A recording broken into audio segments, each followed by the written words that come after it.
Yo voy a pedir a los demás que hagamos una oración para que la palabra que Dios ha puesto en mi corazón hoy compartir con todos ustedes sea de bendición, y tanto los niños que están en sus clases como nosotros que estamos aquí y los que están al otro lado sean bendecidos y ministrados con esta palabra que vamos a compartir en el día de hoy. Oramos al Señor. Señor, te damos muchísimas gracias por este culto que estamos celebrando en tu nombre, sabiendo que tú estás con nosotros aquí en medio, Señor. Gracias por tu fidelidad, gracias porque sentimos tu presencia, tu paz, tu calma. Y queremos pedirte ahora humildemente, Señor, que nos ayudes a exponer tu palabra y que sea de bendición para todos y cada uno de nosotros, Dios mío. Te damos muchas gracias porque siempre tu palabra nos habla, nos instruye, nos anima, nos fortalece, y queremos pedirte que una vez más sea así, Señor. Ponemos este tiempo en tus manos, en el nombre de tu amado Hijo Jesús. Amén y amén. Gloria al Señor. Yo quiero llevarles, en primer lugar, aunque vamos a leer otros textos a lo largo del mensaje, primeramente vamos a ir a la carta de Santiago. Está casi al final del Nuevo Testamento. Es una carta muy bonita, donde él habla muy claramente todos y cada uno de los temas que él trata. Es muy directo, muy fácil de entender. Esto no significa de que no sea profundo en su mensaje, pero utiliza un lenguaje tan fácil de entender que cuando uno lee la carta de Santiago uno disfruta muchísimo, porque uno entiende lo que lee. Cuando uno lee la palabra y la entiende, uno disfruta y goza muchísimo, ¿verdad? Él habla de muchos temas a lo largo de esta carta. Y parece ser que con los ricos estaba un poco picado, ¿eh? A los ricos les habla muy fuerte, porque era una época en la que las clases sociales estaban muy bien diferenciadas y los ricos en aquella época pues afligían a los pobres, e incluso algunos convertidos con mucha capacidad económica iban a las iglesias y pretendían que fueran tratados de una forma diferente, ¿no? En un trato preferencial, y eso ni al Señor le agrada y a Santiago pues lógicamente tampoco, ¿no? Y él habla mucho acerca de someterse a Dios, de buscar la sabiduría que viene de lo alto, porque también habla de una sabiduría terrenal, animal y diabólica, pero habla de la sabiduría que viene de lo alto, la sabiduría que viene de Dios, que dicho sea de paso, él dice que si algún hermano en algún momento de su vida necesita sabiduría, porque no sabe qué hacer, pues que la pida el Señor. Pero cuando pida, que pida con fe, no dudando. Y el Señor dice que le dará la sabiduría necesaria para, en fin, para tomar la decisión o para hacer lo que le corresponda hacer. Habla acerca de la lengua, habla acerca de la importancia de las obras, en fin, toca muchos temas. Y en cierto sentido, alguien ha dicho, o algunos comentaristas han dicho, que tiene un estilo parecido a los proverbios del Antiguo Testamento, porque salta de un versículo a otro tocando un tema, tocando otro tema, y a veces parece como que pierde el hilo, pero luego lo retoma. Es una carta muy interesante, es una carta muy bonita. Hay varias personas en el Nuevo Testamento que tienen el nombre de Jacobo o Santiago. El Señor Jesucristo tenía un hermano que se llamaba Santiago. Estaban Santiago los hijos de Zebedeo, estaban Santiago los hijos de Alfeo. Hay varias personas que reciben este nombre. Y en el capítulo 4, él toca un tema que a mí particularmente me ha llamado muchísimo la atención. Y ahora les voy a decir por qué, cuando terminemos de leer la porción. En el capítulo 4 de Santiago, desde el versículo 13 en adelante, la palabra de Dios dice así: vamos ahora, los que decís, hoy y mañana iremos a tal ciudad y estaremos allá un año y traficaremos y ganaremos. Cuando no sabéis lo que será mañana, porque ¿qué es vuestra vida?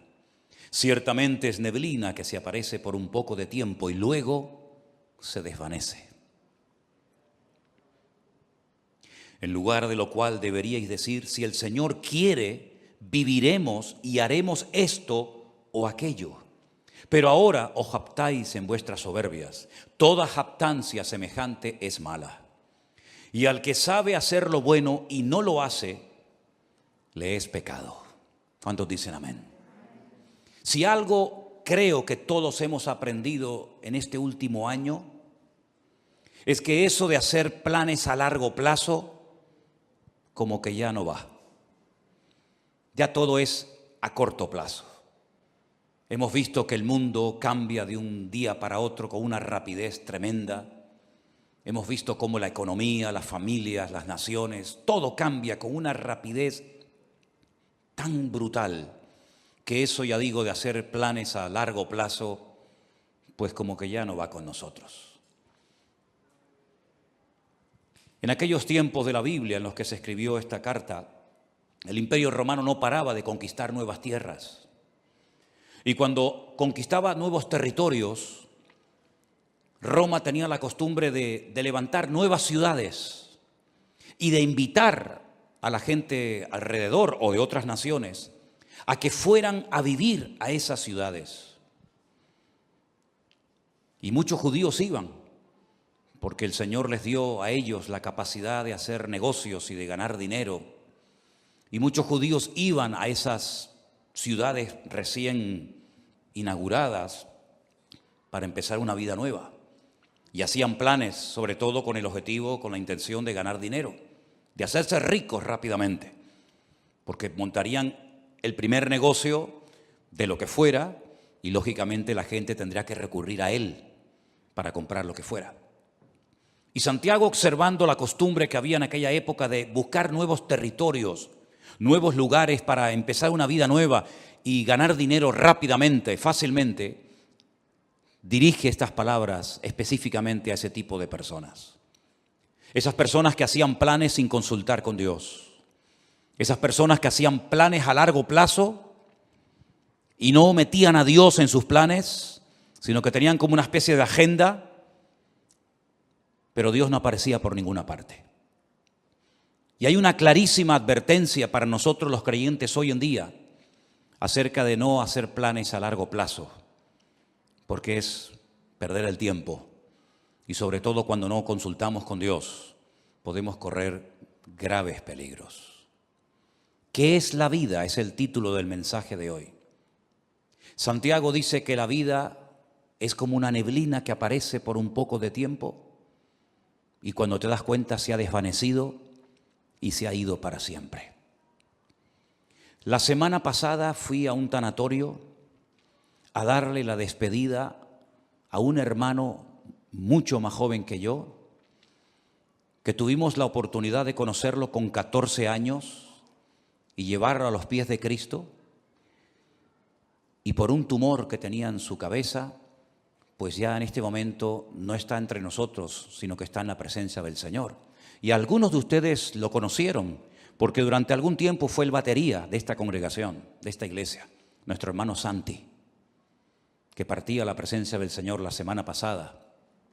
Y uno dice, Señor, una persona joven, una persona tan noble, ya no está entre nosotros, ¿verdad? La última vez que lo vi, me lo encontré en un centro comercial junto con su esposa. Nos saludamos y me pidió allí en el pasillo de ese centro comercial que orara por él. Y esa fue la última vez que lo vi. Y la próxima vez cuando supe algo de él es que ya no estaba entre nosotros. Y uno se queda como sorprendido, ¿verdad? Lo rápido que le pasó la vida a este hermano. Pero esta semana, una hermana desde Bélgica, un matrimonio precioso con su niño, que han viajado en varias ocasiones con nosotros a Israel, me mandaba un WhatsApp pidiéndome oración por su marido, que necesitaba urgentemente un milagro en su vida. Lo llamé, él está en el hospital, o estaba en el hospital, hicimos una videollamada, nos vimos y le han diagnosticado un cáncer y le han dado 3 meses de vida. Un hermano que fue al médico, se encontraba mal y el médico le dijo, esto es lo que tienes y no hay nada que hacer. Y pensando en todo esto, leyendo estos versículos, yo decía, Señor, hacer planes hoy en día a largo plazo, ¿para qué sirve? Si capaz que hoy es el último culto que estamos aquí. ¿Quién sabe lo que nos depara la vida? ¿Quién sabe cuánto tiempo nos queda? ¿Quién sabe si algunos de los que están aquí tal vez no llegaremos a fin de año? Solamente Dios lo sabe. Él es el que da la vida y el que la quita cuando quiere y como quiere. Y muchas veces observo a creyentes cómo oran, cómo organizan su vida, y me doy cuenta de que sin darnos cuenta podemos caer en el error de hacer planes y proyectos y llenar la agenda con actividades. Pero, por supuesto, si Dios quiere, llevaremos a cabo esos planes, porque si Dios dice no, por más que nos empeñemos, no tiene ningún sentido. Estaba leyendo algunos versículos donde Pablo abre su corazón, por ejemplo, a los hermanos de la iglesia de Corinto, y les cuenta sus planes, y les dice, voy a ir aquí, voy a ir allá, y quiero hacer esto, y quiero hacer aquello. Y hay un momento en la carta de Pablo a los Corintios que les dice, iré pronto a vosotros si el Señor quiere. Me impactó mucho esa forma de hablar de Pablo. Yo iré pronto a vosotros, pero siempre y cuando el Señor quiera. Primera de Corintios 4:19. Más adelante en la misma carta dice, porque no quiero veros ahora de paso, pues espero estar con vosotros algún tiempo, si el Señor lo permite.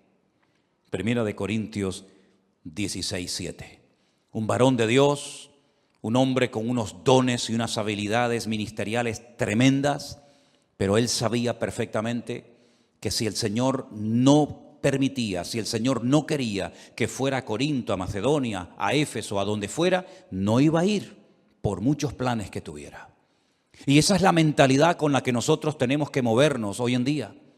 No vamos a hacer planes sin consultar con Dios, porque ya el Señor nos ha demostrado clarísimamente que la vida es muy corta y que eso de hacer planes a largo plazo no tiene ningún sentido. Eso no significa de que vamos a vivir muertos de miedo. Eso no significa de que vamos a estar inactivos y con una inseguridad constante y permanente en nuestra vida, ni muchísimo menos. El miedo no es de Dios. La inactividad no es la voluntad de Dios para nadie. Y vivir con inseguridad constante y permanente, menos todavía. Una cosa es que sepamos que el tiempo está en las manos del Señor y otra cosa es que vivamos con miedo, inseguros, de brazos cruzados.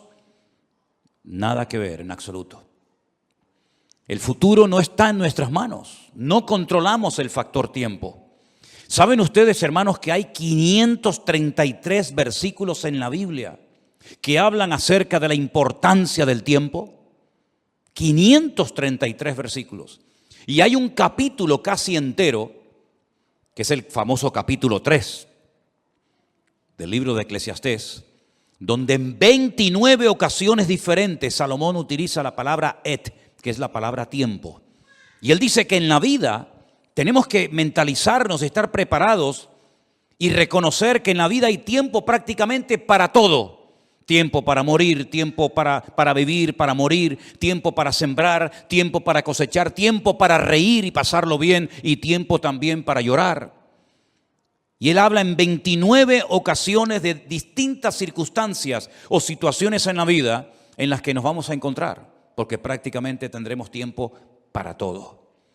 Me llama mucho la atención que Pablo le da mucha importancia al factor del tiempo y llega a decir, aprovechar bien el tiempo, porque los días son malos.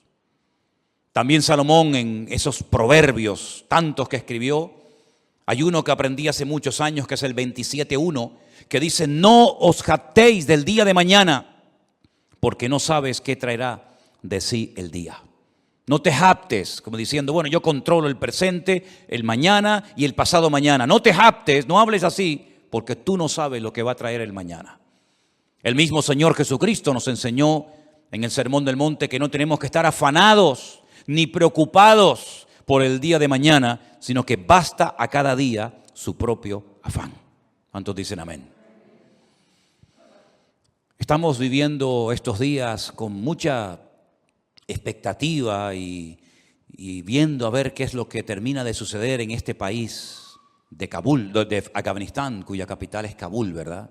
Donde hay una especie de calma tensa. Cualquier cosa puede ocurrir en cualquier momento. Fíjense la cantidad de miles y de miles de personas que están desesperadas, tratando de salir como sea de ese infierno. Y creo que fue ayer o antes de ayer, un terrorista suicida se metió en medio de esa multitud y se explotó y murieron 170 personas. Personas que jamás en la vida se les hubiera ocurrido que estando en aquel lugar esperando un avión, una salida, ese iba a ser el último día de su vida. Incluso algunos soldados que estaban ya a punto de salir para su país también perdieron la vida. No somos dueños de la vida, no somos dueños del mañana. Y por eso cada uno de nosotros tenemos que partir de la base de que lo que tengamos que hacer, hágalo pronto, antes de que sea demasiado tarde. También Salomón, que era un hombre que reflexionaba y meditaba sobre tantas cosas, en su libro de Eclesiastés dijo: acuérdate de tu Creador antes de que vengan los días malos, antes de que pierdas la visión, antes de que vengan los dolores, antes de que te quedes ciego, antes de que te vengan los problemas y de la vida, antes de todo eso, acuérdate de tu Creador en los días de tu juventud. ¿Tenemos al Señor presente en nuestros planes y en nuestros proyectos? Una vez escuché una entrevista que le hacían a un famoso cantante, donde decía que tenía su agenda llena para los próximos 5 o 6 años, si no recuerdo mal. Tener la agenda llena para los próximos 5 o 6 años. Y después vino el COVID y todo eso, y seguramente su agenda la tuvo que tirar a la basura. Yo no sé si tú llevas una agenda y unos planes y unos proyectos y unos sueños, pero como no metas al Señor en esos sueños, planes y proyectos, ¿quién te asegura a ti de que vas a poder cumplir con todos tus sueños y con todos tus objetivos? Por eso siempre le digo a la gente: ¿has orado y has consultado con Dios lo que has decidido hacer? ¿O simplemente te has limitado a informar a tus padres, informar a la iglesia, informar a Dios de lo que tú ya en tu corazón has decidido hacer? Esa es una mala costumbre. Por eso Santiago dice que el que sabe hacer lo bueno y no lo hace, está pecando. Y pecamos cuando informamos a Dios de los planes que ya hemos decidido llevar a cabo. Esa no es la actitud de un cristiano maduro. La actitud de un cristiano maduro que quiere agradar a Dios tiene que ser: Señor, esta es tu voluntad. ¿Quieres que haga esto? ¿Quieres que me dedique a esto? ¿Quieres que me quede aquí? ¿Quieres que me vaya para allá? En otras palabras, Señor, no quiero forzar circunstancias. No quiero que respaldes mis planes si no coinciden con tus planes. Que no se haga nunca nuestra voluntad, sino la de Dios en nuestras vidas. ¿Cuántos dicen amén? La vida se pasa volando. Curiosamente, el otro día Miriam estaba así como un poco mosqueada porque no le hace gracia cumplir 25 años. ¡Oh, qué tragedia! 25 años. Qué tremendo, ¿no? Si nos miramos a nosotros mismos, por lo menos en mi caso, no sé en el vuestro, a mí la vida se me ha pasado volando. Ni me he enterado, pero aquí estoy, aquí he llegado. Pero tal vez por la actividad, tal vez porque hemos estado siempre metidos en las cosas del Señor y no hemos tenido prácticamente tiempo para aburrirnos. La vida pasa tan rápidamente que ahora te paras y dices: Señor, me queda menos de lo que ya he vivido. Incluso en el ministerio, a menos que Dios te dé una fuerza de un toro, lógicamente siempre le queda a uno menos vida de la que ya ha vivido cuando uno llega a ciertas edades, ¿verdad? Por eso qué importante ahora más que nunca, y sobre todo los jóvenes, los que todavía teóricamente tenéis muchos años por delante, que se acostumbren a consultar con el Señor todos los pasos que queréis dar. Porque nadie de nosotros está vacunado en contra de errores, en contra de equivocarnos, sino más bien todo lo contrario. Yo recuerdo pasajes en la Biblia que me han hecho reflexionar mucho, como por ejemplo un día cuando el rey David le comenta al profeta Natán que tiene en su corazón el plan, el proyecto, la idea de construirle una casa a Dios, un templo. Y llega el profeta Natán y le dice: haz todo lo que pongas, lo que sientas en tu corazón, porque Dios está contigo. Y al día siguiente tiene que llegar y decirle: Dios te dice que tú no puedes construir ese templo, sino tu hijo lo hará. ¿Qué había de malo en construir una casa, un templo a Dios? Nada. Pero los planes de Dios no eran que David fuera el que construyera el templo, sino su hijo. Para él su sueño en la vida era construirle un templo al Señor. Además, ya estaban todos los enemigos prácticamente sometidos, derrotados. Todos pagaban impuestos. Había paz en el país, todas las fronteras estaban bien seguras. Era el momento idóneo para comenzar a construir ese templo. Pero el Señor dijo no. Y él se murió con ese anhelo en su corazón de construir esa casa, ese templo al Señor. Pero le preparó todo para que su hijo Salomón lo hiciera. Así son las cosas del Señor. Unos siembran, otros cosechan, unos preparan todos los materiales para la construcción del templo, otros lo construyen. Cada uno de nosotros tenemos que consultarle al Señor si lo que estamos haciendo con la única vida que tendremos, que es esta, porque con la otra vida no contamos, en el sentido de que allí no vamos a mandar nosotros, pero con la única vida que nosotros podemos tener un mínimo de voluntad, tenemos que acostumbrarnos a someter todo absolutamente a Dios, para no perder el tiempo, para no encariñarnos, para no entusiasmarnos con cosas, con planes, con lugares, con personas que al fin y al cabo no entraban dentro de los planes de Dios. ¿Qué sentido tiene invertir mi vida, mi tiempo, mi energía, mis dones, mi juventud en algo para lo cual yo no nací, en algo que Dios no dispuso para mi vida? ¿Qué sentido tiene? Ninguno. Haber perdido mi tiempo, haber perdido mi vida en cosas que no eran de la voluntad de Dios. Sí, habrá ganado mucho dinero, pero dice la Biblia que un hombre, y si ustedes han prestado atención a la lectura esta tarde, fue muy interesante la parábola que el Señor contó. Un hombre que fue prosperado en sus negocios, un hombre que decidió ampliar sus graneros, porque había producido tanto su herencia, había producido tanto su negocio, que dijo: bueno, voy a derrumbarlo todo y voy a construir graneros más grandes. Los derribaré, edificaré mayores, guardaré mis frutos, guardaré todos mis tesoros, todo mi patrimonio. Y cometió una gravísima equivocación. Le habló a su alma, le habló a sí mismo y dijo: alma, muchos bienes tienes guardados para muchos años, repósate, come, bebe y regocíjate. Y el Señor le dice: necio, estás hablando y comportándote como un necio. Tendrás dinero, tendrás mucho patrimonio, tendrás muchas cosas, pero eres un necio. Porque la forma como hablas delata tu inmadurez. La forma como hablas no es de un hombre sabio. ¿Cómo le vas a decir a tu alma que todo lo que has acumulado es para que ahora reposes, comas, bebes y disfrutas de la vida? Si esta noche vienen a buscarte, a pedirte tu alma, ¿qué harás con todas tus riquezas? No te van a servir absolutamente de nada. Absolutamente de nada. Dice: así es el que hace para sí tesoro, pero no es rico para con Dios. ¿Estás atesorando en Dios o estás atesorando para este mundo pasajero y efímero, que es como neblina que pasa rápidamente? Cuando uno observa a las personas del Antiguo Testamento, sobre todo al principio en el libro del Génesis, la cantidad de años que vivían, llegando a edades tremendas, como por ejemplo la del famoso Matusalén, que parece que no se moría nunca, ¿verdad? 100, 200, 300, 400, una barbaridad de años. Pero al final, por muchos años que vivieron, todos y cada uno de ellos murieron y partieron a la presencia de Dios. Y por muchos años que podamos vivir en este mundo, tarde o temprano tendremos que reconocer que en este mundo estábamos de paso. Tuvimos el privilegio de haber conocido a Cristo y de haber aceptado a Cristo como nuestro Señor y Salvador personal.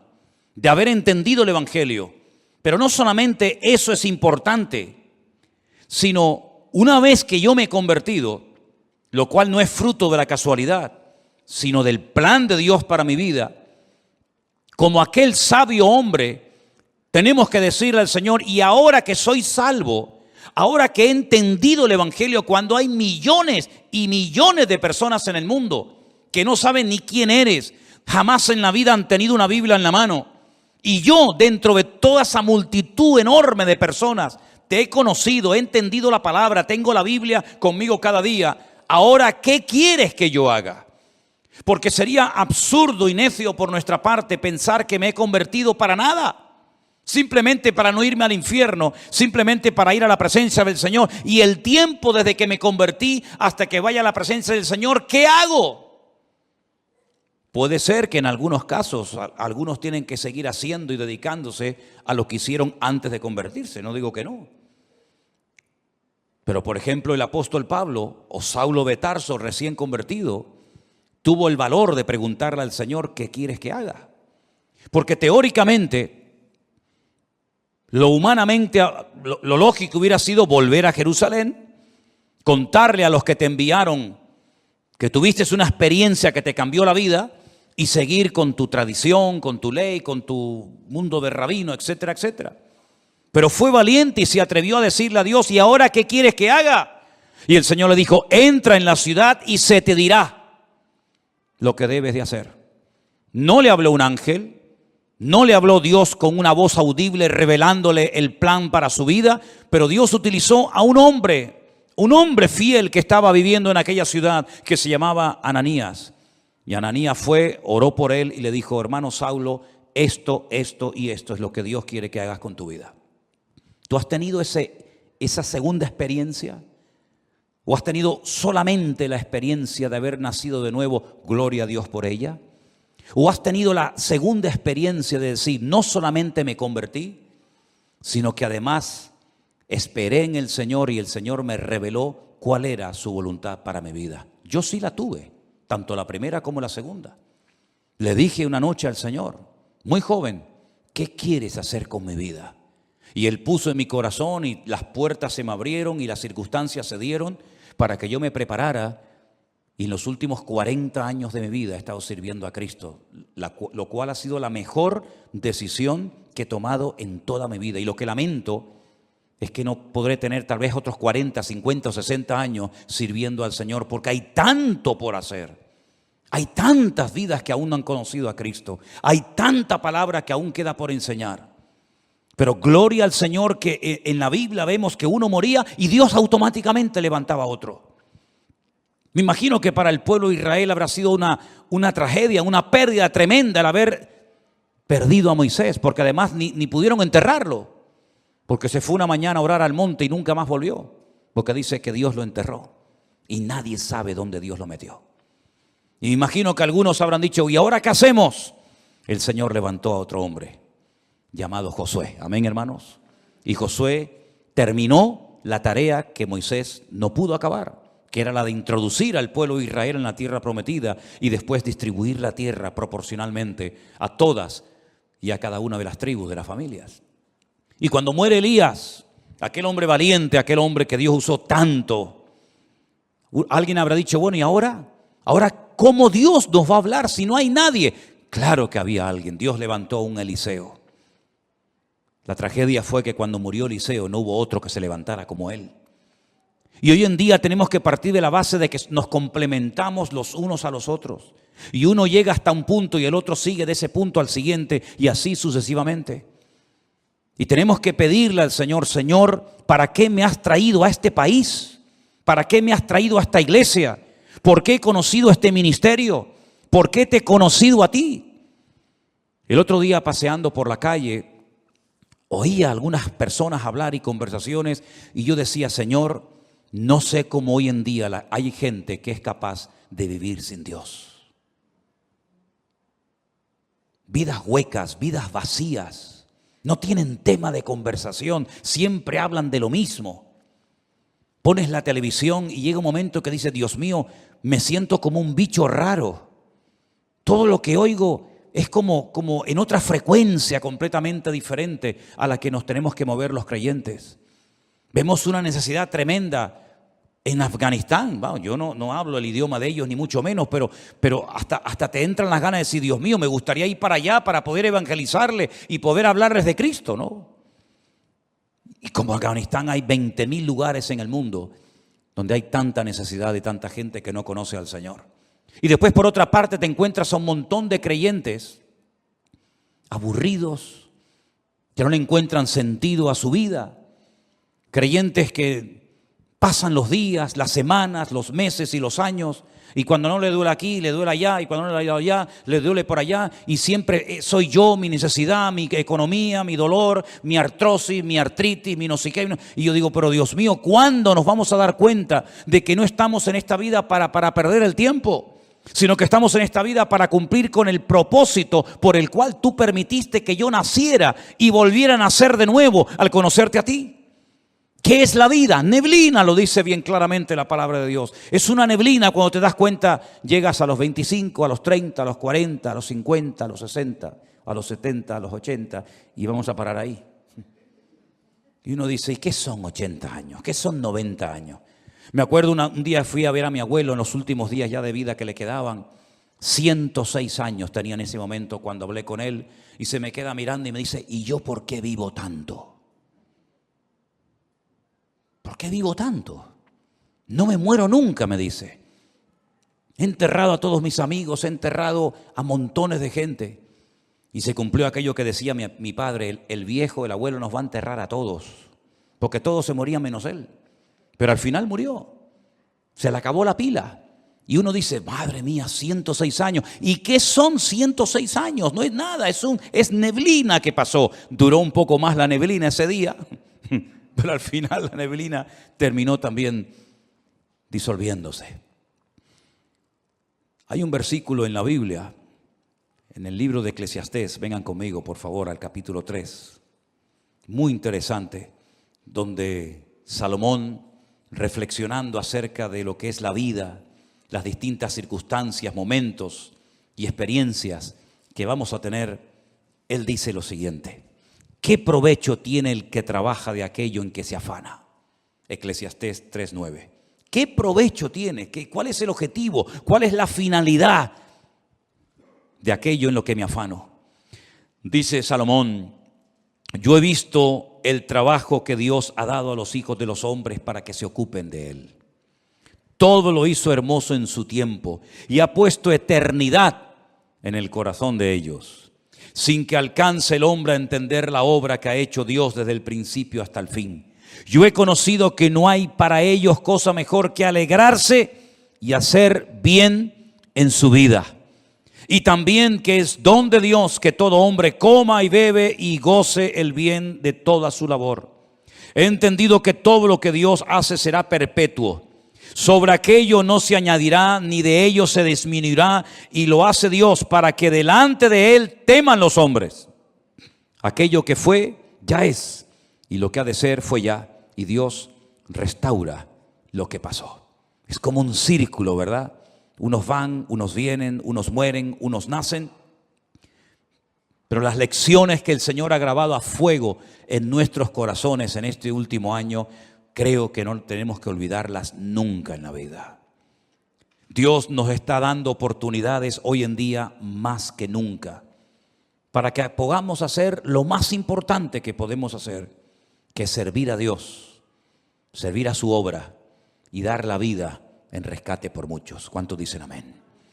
Nadie de los que están aquí en esta tarde que ha conocido el Evangelio tiene por qué sentirse inútil, que no sirve para nada, que no está capacitado, que no sabe. Déjense de excusas, hermanos. Todos y cada uno de los que estamos aquí hemos sido llamados específicamente por el Señor. Primero para que le conociéramos a Él. Pero ya le conoces, ya está, gloria a Dios. Ahora cada día nos esforzamos, leemos la palabra, estudiamos, oramos, nos congregamos. Eso es normal en la vida de cualquier creyente, el crecimiento, el desarrollo, la madurez, ¿verdad? Pero la actividad propia de cada miembro es insustituible. Nadie puede ocupar tu lugar en el cuerpo porque cada uno de nosotros tenemos una función que cumplir. Y la Biblia dice que una iglesia sana es cuando cada miembro reconoce para qué está en ese cuerpo, cuál es su función y cuál no es su función. A veces veo gente que se quiere dedicar a lo que Dios no lo ha capacitado, en vez de dedicarse y ocuparse a lo que Dios sí le ha capacitado. No tienen que imitar a nadie, no tienen que frustrarse diciendo, a mí me gustaría cantar o predicar o hacer o ser como aquella otra persona. No, porque no es así como tenemos que movernos en el reino. Tenemos que decirle al Señor, Señor, ¿cuál es mi función? Y dice la Biblia que hay miembros en el cuerpo que parece que no sirven para nada, pero a la hora de la verdad son a veces los más necesarios. Y hoy en día necesitamos un ejército de hombres y mujeres que pasen tiempo orando a Dios. Hay tantas necesidades. Una de las cosas que más me golpea el alma cada día es cuando recibimos cientos de peticiones de auténticas tragedias, de niños que se están muriendo, de familias destrozadas, de gente que le han diagnosticado un cáncer, de gente que se encuentra, y es todos los días, peticiones y peticiones y peticiones, y necesitamos un ejército de personas que tomen conciencia de la realidad del mundo espiritual. El mundo espiritual está cambiando de una forma galopante, tremenda, y espero equivocarme en lo que voy a decir, el tiempo lo dirá, pero probablemente cambios aún más brutales, más bruscos que los que hemos experimentado en este último año están en el horizonte.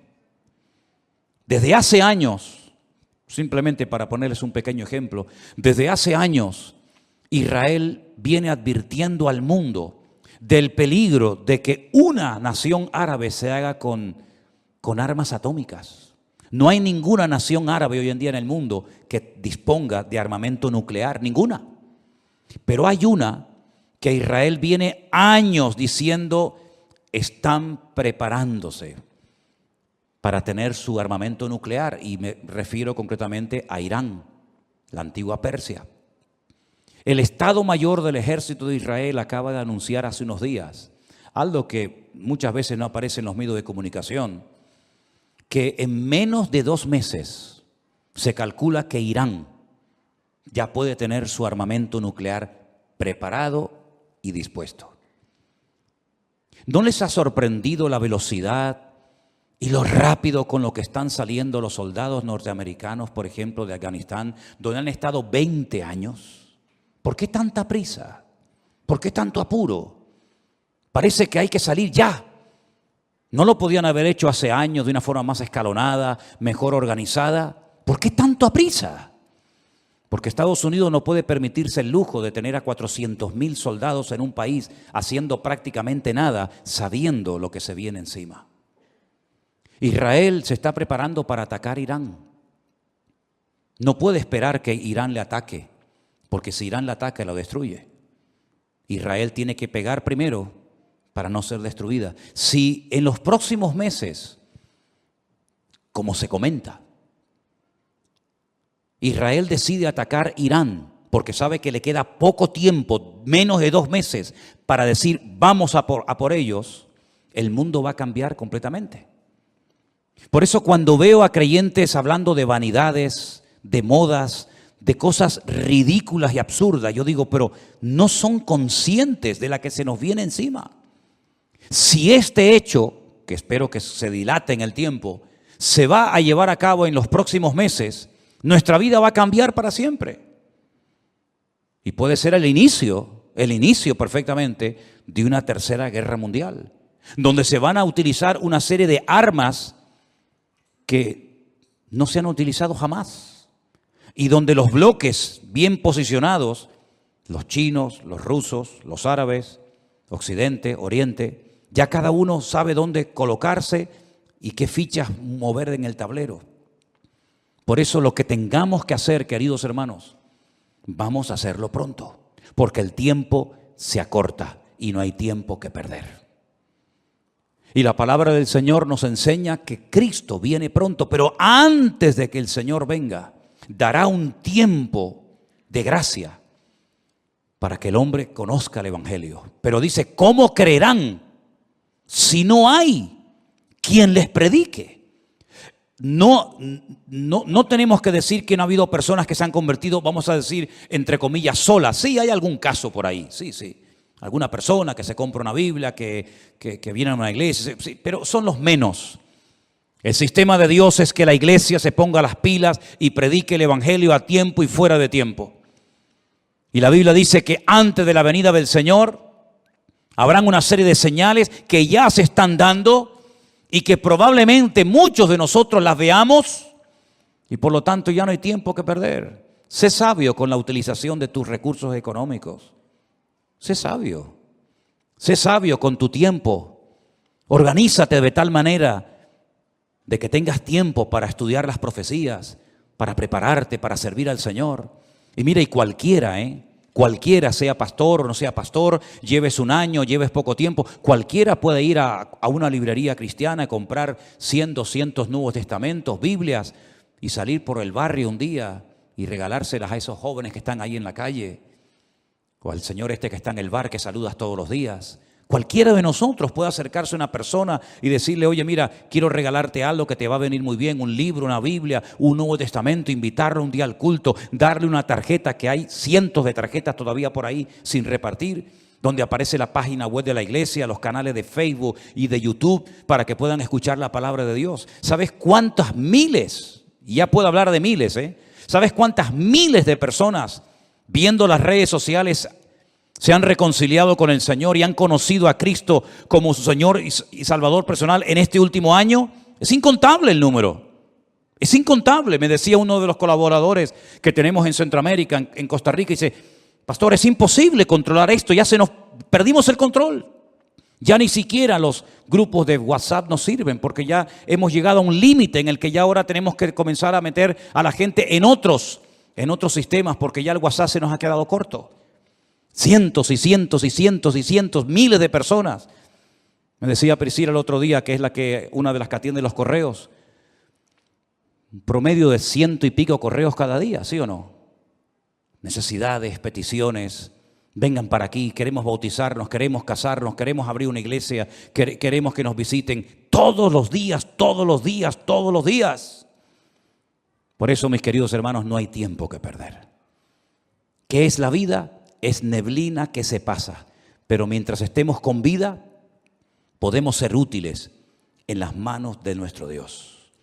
Si usted se quiere dedicar a sus cosas sin tener en cuenta al Señor, sin meter al Señor en su agenda, Dios le bendiga.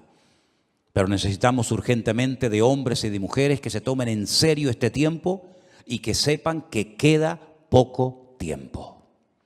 Ya sé que es como un tópico, ¿no? La iglesia viene diciendo, los predicadores, los pastores, venimos diciendo hace años que queda poco tiempo, pero hermanos, hay que ser ciego, hay que ser una piedra para no darse cuenta de que nuestro mundo se está cayendo a pedazos. Cualquier momento que pongas la televisión te das cuenta de que el mundo está perdido. Sodoma y Gomorra está por todas partes.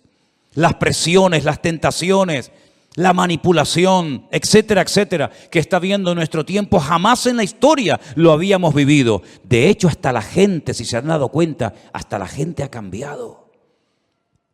Yo hablo con gente prácticamente cada día y noto que la gente ha cambiado.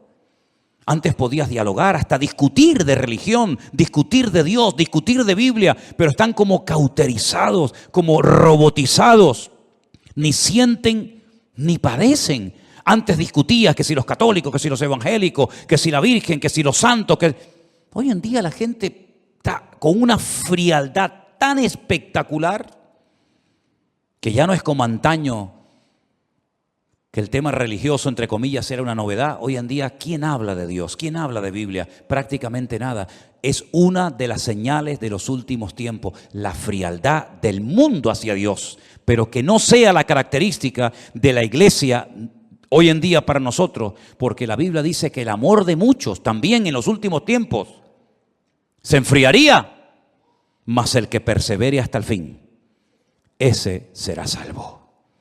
Y yo quiero ser de los que perseveran hasta el fin, para que ninguno me quite la corona que el Señor tiene preparada para mi cabeza. ¿Cuántos dicen amén? Cierra tus ojos ahí donde estás. ¿Qué es la vida? Es neblina que aparece y se desvanece rápidamente. Pon tu vida en las manos del Señor. Pon tu vida, tus recursos, tu juventud en las manos de Dios. Y te vas a dar cuenta de que no hay tiempo ni para estar desanimado, ni para estar triste, ni siquiera ni para pecar. No hay nada mejor que estar activo en las cosas del Señor. Si tu cabeza está todo el día pensando en lo material, todo el día pensando en lo económico, tienes un grave problema, querido hermano y hermana. Tienes un gravísimo problema. Si lo material te absorbe, si lo material te quita el sueño, si lo material te preocupa, quiere decir que no estás ocupado en las cosas del reino. Porque cuando uno está ocupado en las cosas del Señor, no está preocupado por nada ni por nadie. Y los tiempos en los cuales el Señor ha decidido que tú y yo vivamos son tiempos diferentes, muy parecidos a los tiempos de Noé, de violencia por todas partes, donde padres matan a sus hijos, donde se oyen pecados terribles que nunca antes se habían oído entre nosotros, de gente que hace locuras y le ha perdido el miedo a la muerte, le ha perdido el respeto a Dios. Y parece que cuanto más normas ponen, más fácil para algunos es quebrantarlas. Hay un endurecimiento, una frialdad, una soberbia, una arrogancia tan grande en la gente que se creen que porque tienen casa y coche y dinero y trabajo ya lo tienen todo. Y como la parábola que he contado en esta tarde, ¿de qué te sirve todo lo material si mañana te viene un infarto, si mañana te diagnostican un cáncer, si mañana te dicen que te quedan 2 o 3 meses de vida? ¿De qué te sirve el dinero?